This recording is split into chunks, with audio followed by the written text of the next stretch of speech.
On April 2nd, 2014, two Dutch girls, 21-year-old Kris Kremers and 22-year-old Lisanne Froon, were discovered missing at Boquete, Panama. Their disappearance resulted in the biggest search operation ever undertaken in Panama. Teams, helicopters, and dogs searched 1,000 kilometers of trails in a wide area around Boquete. They searched for 2 full weeks, and they found absolutely nothing. Not a single trace of the two missing girls. In this case, we don't have any track, any sign in the for the people of the girl still be here. After 2 weeks, the search teams ran out of options. If the girls were anywhere in this area, we would have found them, the Civil Defense Agency declared. But if the two girls did not suffer some kind of accident or became lost in the forest, as was originally presumed, what could have happened to them? Maybe some people, with the bad intention, maybe take the girl, you know. I noticed on this, in this mountain, still.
In total shock, Marcus tells his story to the park ranger at the start of the trail. However, when Cinefront, the border police, arrives, they find nothing suspicious. The next morning, a team from Cineproc once again searches the place and its surroundings, finding only one plastic water bottle, which turns out to belong to Marcus. The story of what Marcus may or may not have heard is never resolved. Around the same time, Cineproc is also searching for one of their own members, Osman Valenzuela, who participated in a search for the two missing Dutch girls on April 4th. Around noon the next day, Osman's body is found in a river under a bridge. Some say he drowned. Others say he was murdered. Years later, an image which is supposed to have been found on the phone of Osman Valenzuela turns up on internet forums, and all too soon, the rumor goes around that the picture shows Kris and Lisanne swimming with Osman and one other person.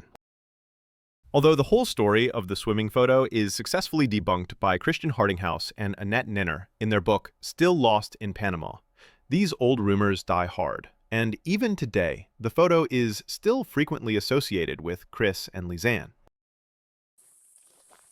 Meanwhile, as the days drag by without any news, the hundreds of men and women who search the mountains around Boquete start to lose hope. There is no place left they have not searched. If Kris and Lisanne are anywhere in this area, they should have found them long ago.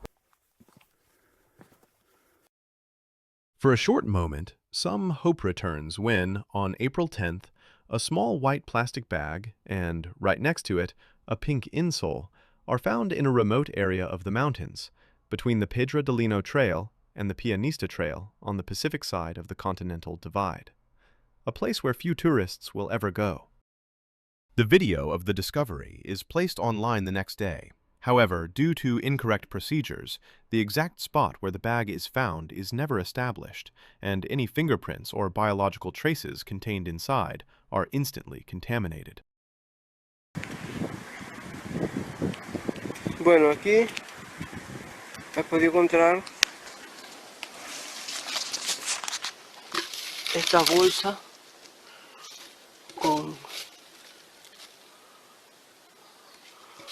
con una unas galletas, jugo, un cartón de papaya, jugo de papaya con piña. Por aquí hay bastante paquetes, pan y una suela de, no pareciera de zapato, no sé si de zapatilla. Aquí la pueden encontrar. Como la pueden ver, aquí hay un limpio.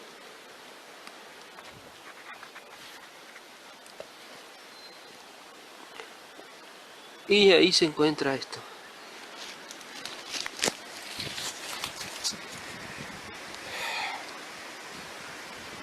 Ahorita mismo me encuentro como a 2-3 kilómetros de la Pandura.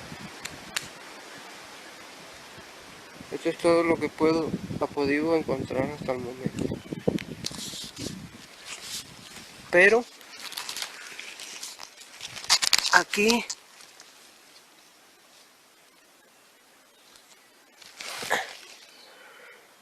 pareciera un cabello, pero ese cabello no se distingue si será, es un cabello largo.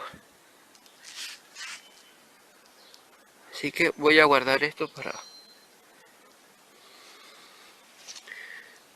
para ver. Voy a seguir buscando. For a few days, the search, which was on the verge of being downgraded, is revived again as the area between the two trails is extensively searched. However, no further trails are found. On April 24th, the contents of the bag are examined by the forensic laboratory. But although some DNA traces are found, there is no match with either Kris or Lisanne, and there is no sign the bag is in any way connected to the case of the missing Dutch girls. Without any further progress in the search, and with all options exhausted, Cineproc downgrades the operation to a monitoring phase. Basically, they have given up. Although he was not involved in the official search operation, Feliciano assisted with many other locals as a volunteer, and he is certain that if the girls were anywhere in the area, something should have been found already.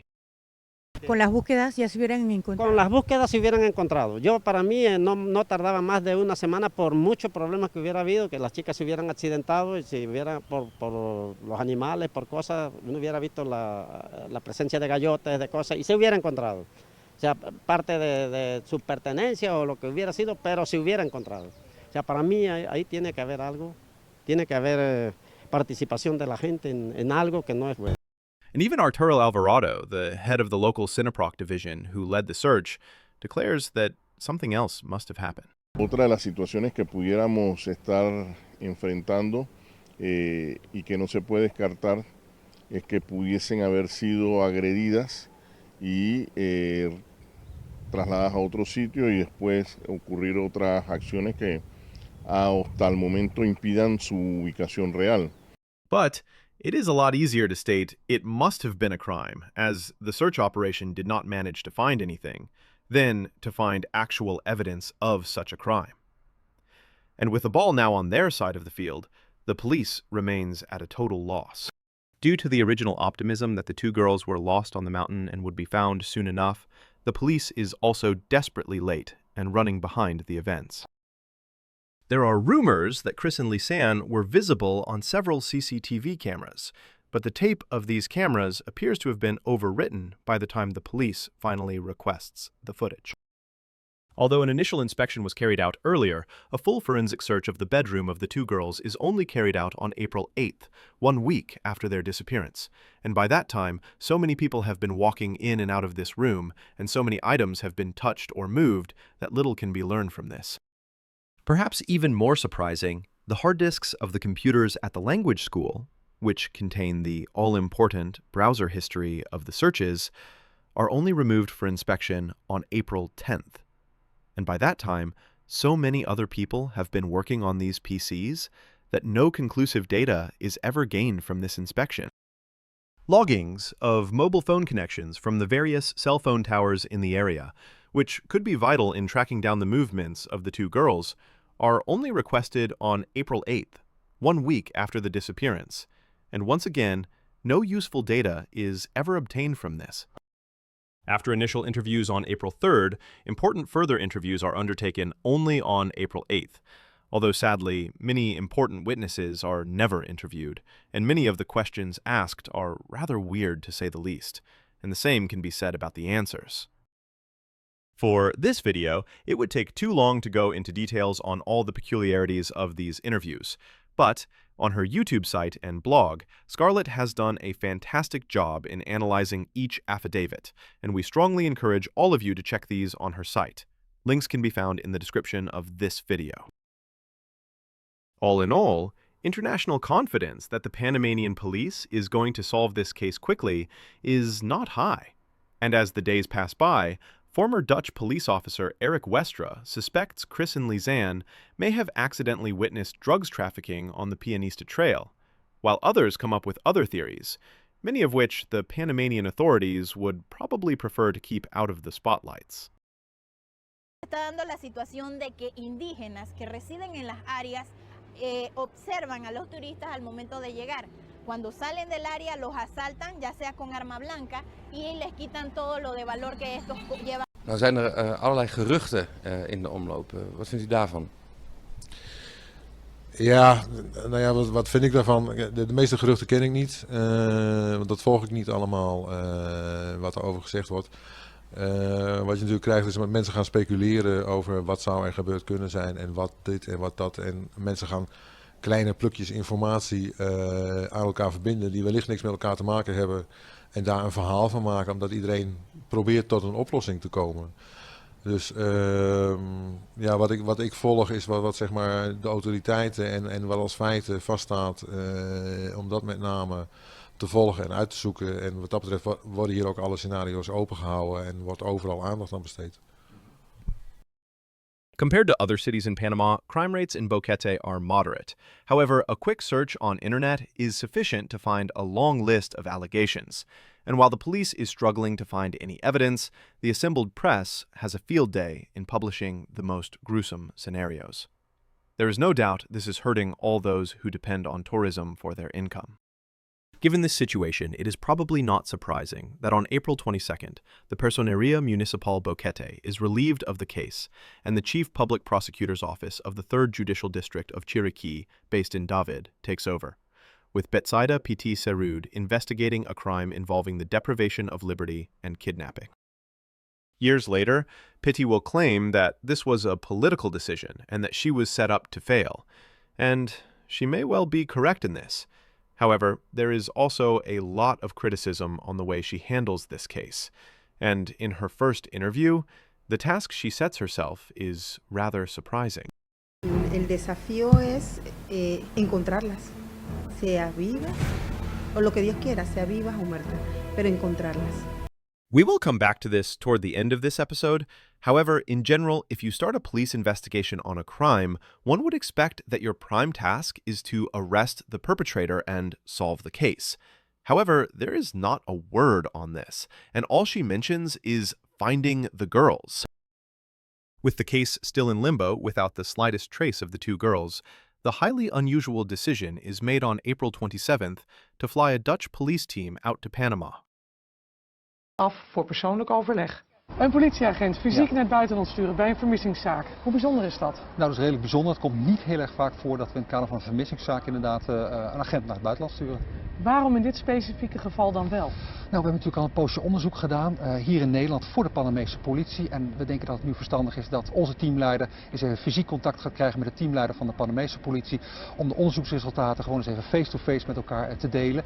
En te kijken wat heb jij verzameld, wat hebben wij verzameld en wat kunnen we uiteindelijk nog.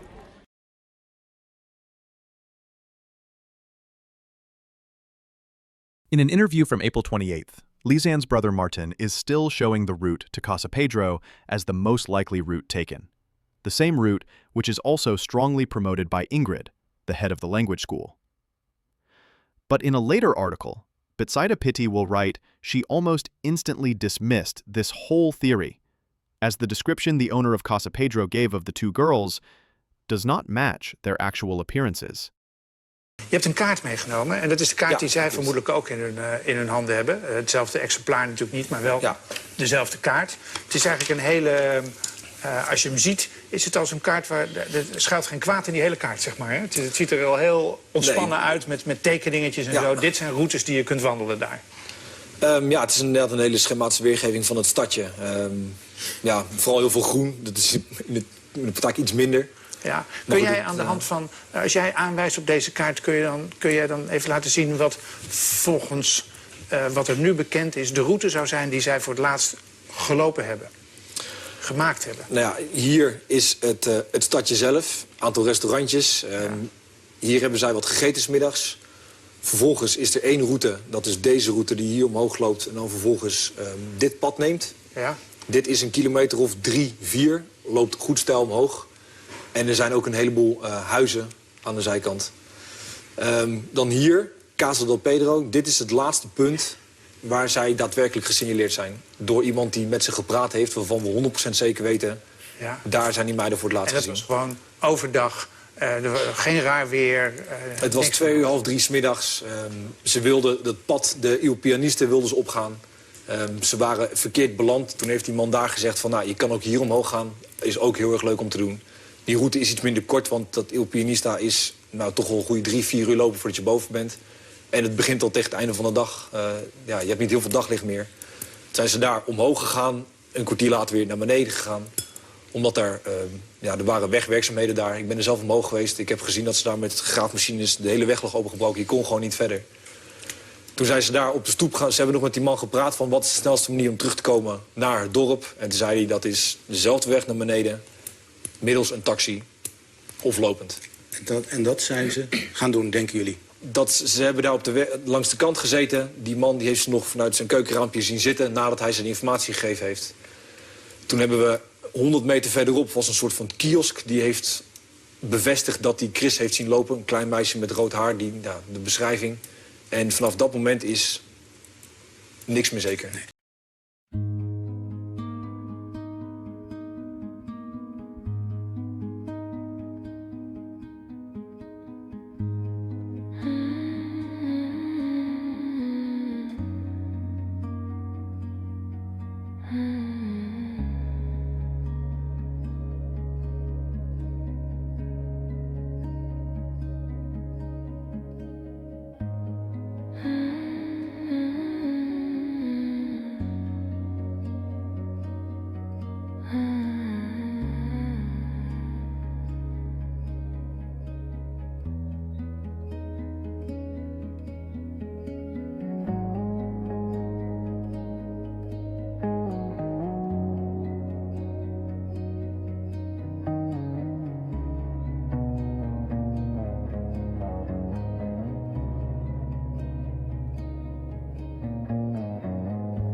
Sadly, in a number of interviews, we find a strong disconnect between statements from the family, as they appeared into the news in the Netherlands, and the later case description of Boquete Pity, which can be partly explained by the fact that, for logical reasons, the police was unwilling to reveal the information they had and were working on at that moment.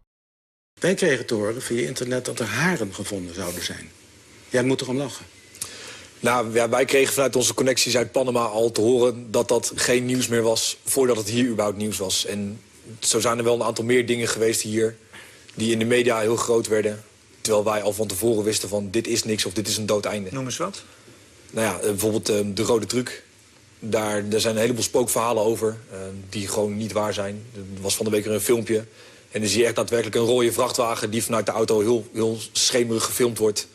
Maar het ging niet eens om een vrachtwagen, maar meer om zo'n Amerikaanse truck met zo'n laadbak achterop. Ja.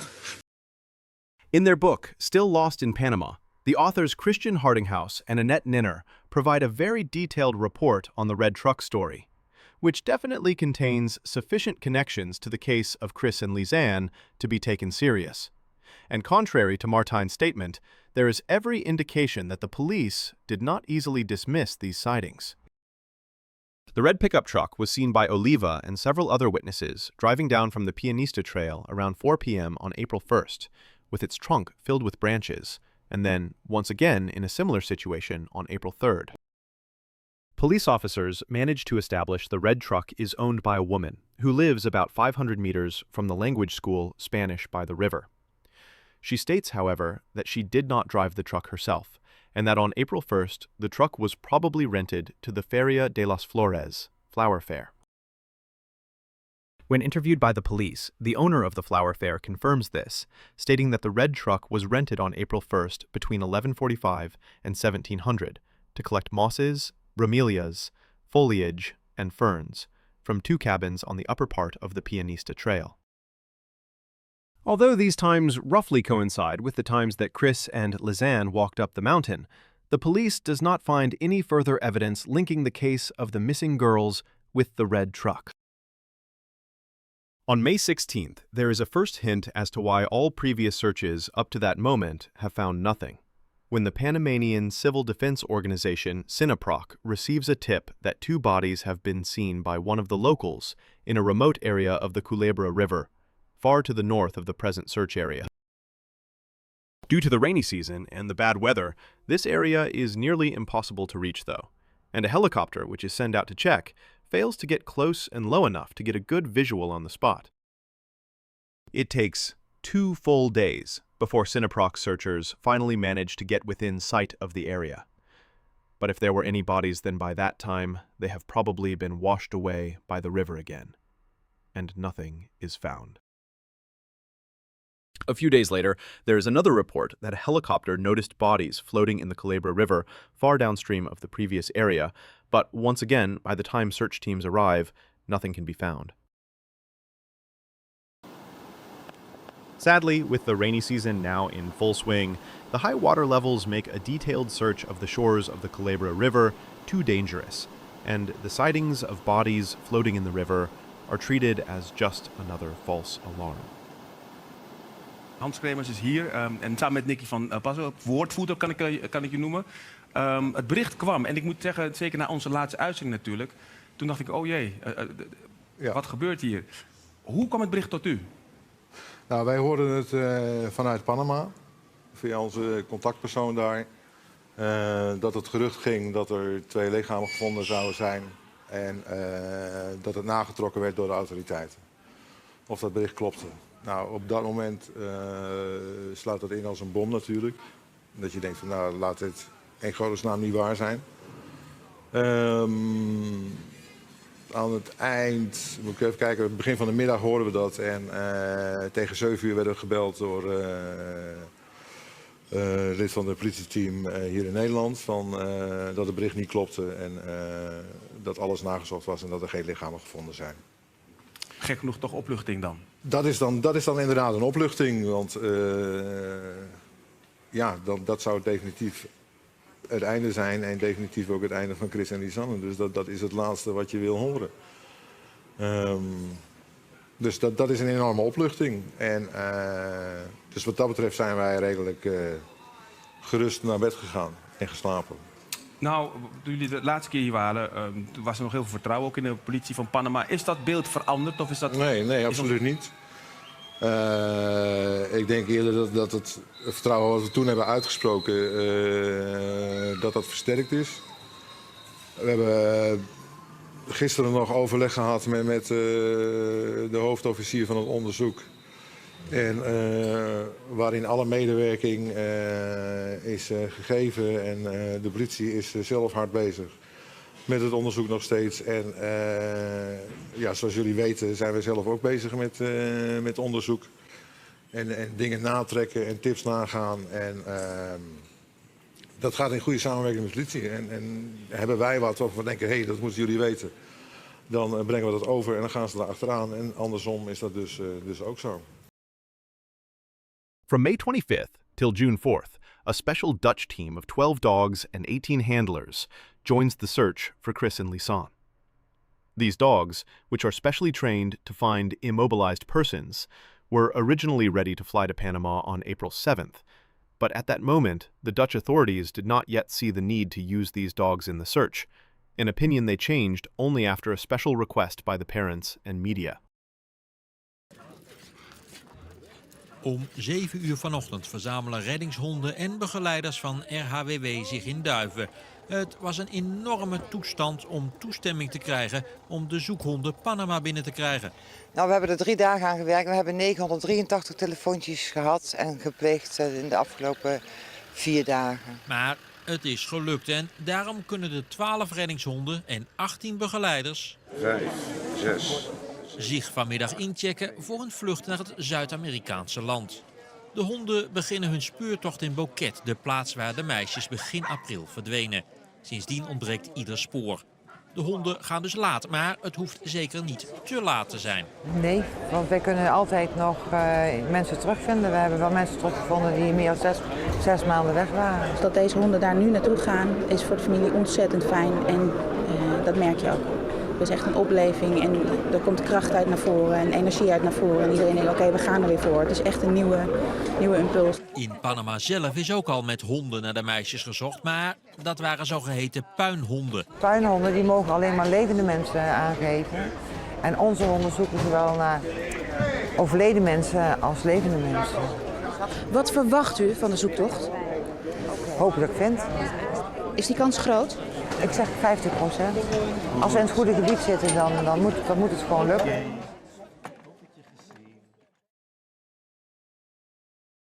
One of the first areas the dogs search is the Pianista Trail and all slopes and surrounding areas. However, to the dismay of the Dutch handlers, they are not allowed to go beyond the second stream on the Atlantic slopes, which marks the border between the David and Bocas del Toro region. According to Cineproc, the lower slopes have already been searched with dogs, and with the rainy season now in full swing, the area closer to the main river is too dangerous, quite apart from the fact that the dogs will not be able to cross via one of the cable bridges. The dog handlers then ask whether transport by helicopter can be arranged, stating they are willing to camp out in the wild during the night if necessary, so they can search at least some of the lower slopes closer to the river. But sadly, this request is denied, possibly because it would require permission from the Bocas del Toro district to deploy the search dogs in that area. Given that the earlier report of bodies being seen on the shores of the Culebra River was the main reason for these dogs to be sent to Panama, the refusal of the Panamanian authorities to deploy the dogs on the Atlantic slopes hits hard on the handlers and basically dooms the whole mission. What use is it to send these highly specialized dogs to Panama if you then refuse them access to the area where possible bodies were seen? Nevertheless, the handlers try to make the best of it, searching all trails within the area, as well as the houses of Feliciano and Miriam and several other buildings. An alert which remains unexplained is given a few days later when they search the Pedra de Lino trail. On the top of the Pedra de Lino, the dogs detect a find. At this place, there is not only a wide view across Boquete, but also a view toward the area where the white plastic bag was found, and beyond, toward the Atlantic slopes. With the prevailing northerly winds, and with the dogs being able to smell bodies over very large distances, it is not completely impossible that this was a genuine alert, but as they are not allowed to search the Atlantic slopes, there is no way for the dog handlers to find out.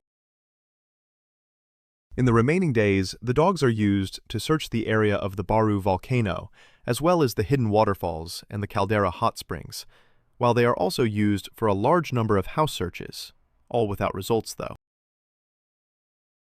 The homes of all Dutch expats in Boquete are searched, and during one such search, on June 2nd, military assistance is requested after a tip when one person is responding very aggressive, causing a Panamanian police officer to become injured. Although the home is found to contain a large number of knives and other weapons, no sign of Kris or Lisanne is found. On their final day in Panama, the dogs are used to search near an old hydro dam in the Caldera River, where once again the dogs indicate a find. This time, halfway up a very steep slope. As the terrain is too steep to traverse, Panamanian experts are used to search the area, and later, after they are back in Holland, the team hears that 2 bodies have been found, an old man and a child who went missing several months ago. After the initial hope, the fact that the dogs failed to find any trace of the 2 girls falls very hard on the parents. On hindsight, the fact that the dogs were flown in very late, when the rainy season was already underway and crossing the rivers was too dangerous, together with the fact that the dogs were not allowed to operate within the Bocas del Toro district in the north, is what doomed the expedition. Apart from the locals, barely anyone fully understands, though, how rough and desolate the terrain on the Atlantic slopes north of the Mirador truly is. Even those who occasionally walk the Pianista Trail past the Mirador get barely more than a glimpse of what would be waiting for them should they go off the trail. An inexperienced person moving off-trail through terrain such as this will not stand a chance. Sadly, more than anything else, it is the failure of the media to show the real magnitude of the wilderness north of the Mirador, which gives rise to the growing number of foul play theories. Week after week, people are shown cozy scenes from the streets of Boquete, or the reasonable benign terrain just outside the city, where there are lots of farms and cabins. And when the search teams fail to find any trace of the girls, the logical conclusion is quickly reached that they must have fallen prey to foul play. Hampered by bureaucracy and their rigid district borders, Cineproc concentrates their searches on the Pacific slopes of the David area, secretly well aware that a search on the Atlantic slopes will not stand a chance. Even if they had 10 times as many search teams and dogs, a search of the forests on the Atlantic slopes would take many months, and it would be a very dangerous undertaking, certainly during the rainy season. Once the torrential rains start, though, huge quantities of water wash down these slopes, and anything lost in the forest eventually flushes down into the Culebro River, which is indeed exactly what happens.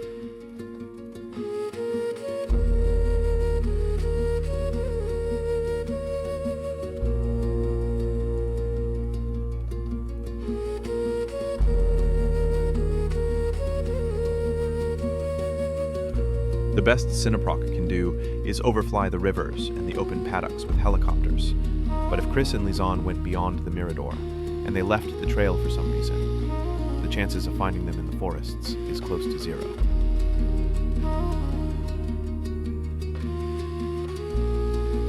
Sadly, at that time, this harsh reality is mostly lost on the parents and the media, as very few people have any real perception of what the terrain beyond the Mirador looks like.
On June 11th, 71 days after Kris and Lisanne went missing, Irma, the wife of a local farmer from Alto Romero, walks down to the Culebra River to wash herself after working all day on the fields. That day, the water is slightly lower than it has been during the past weeks, and in a shallow turn of the river, close to the shore, is a place where the current is less strong. When she goes down to the river, she spots an object dangling above the water, stuck between a large boulder and some driftwood. When she walks over to take a better look, she finds a backpack, which she later shows to her husband. Inside the backpack, they find 2 mobile phones, a digital camera, $88.30, bras and sunglasses, as well as an insurance pass from Lisanne Froon, a little lock with a key, and an empty plastic water bottle. After 10 long weeks, there is finally some tangible evidence in the case of the missing girls. And as we will see in the next episode, a subsequent search along the river shore will turn up some more pieces of clothing and remains from both girls, leaving no doubt that both of them have died.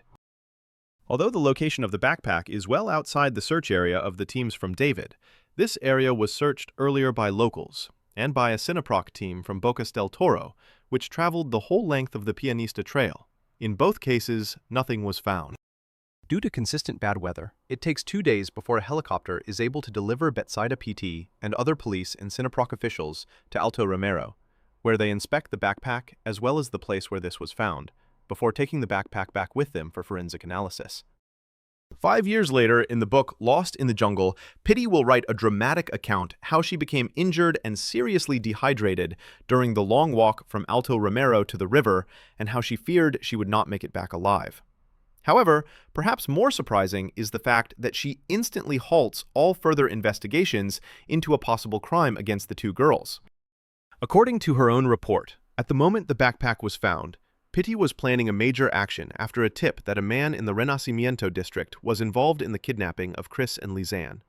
But once the backpack was found, she concluded that the tip had to be false and canceled all further searches and investigations. During an interview, Pitty is said to have remarked that Kris and Lisanne were unhappy in Boquete and perhaps tried to walk back to Boquete del Toro via the Pianista Trail, referring to the theory from several of the locals that the 2 girls had drowned after falling down one of the cable bridges. Apparently, the main purpose of the Panamanian authorities was to find the 2 girls, and once the backpack and a few of their remains were recovered, this task was accomplished and the case was closed. This weird and highly controversial decision has haunted this case till this very day, giving rise to an ever-growing number of ever-wilder theories. In any normal crime investigation, one would expect that the discovery of remains and major evidence like the backpack would give an extra impulse to the investigation, with a major effort to solve this case and use the new evidence to find the perpetrator. But this never happened. And as this never happened, it is not surprising at all that hundreds of others decided to start their own research and promote their own theory, trying to solve a case which was never properly closed. As we will see in the next episode of this series, the parents of Kris and Lisanne weren't happy with this outcome either, and rightfully started their own investigation as well, although in the end, they too failed to find a complete answer to all remaining questions.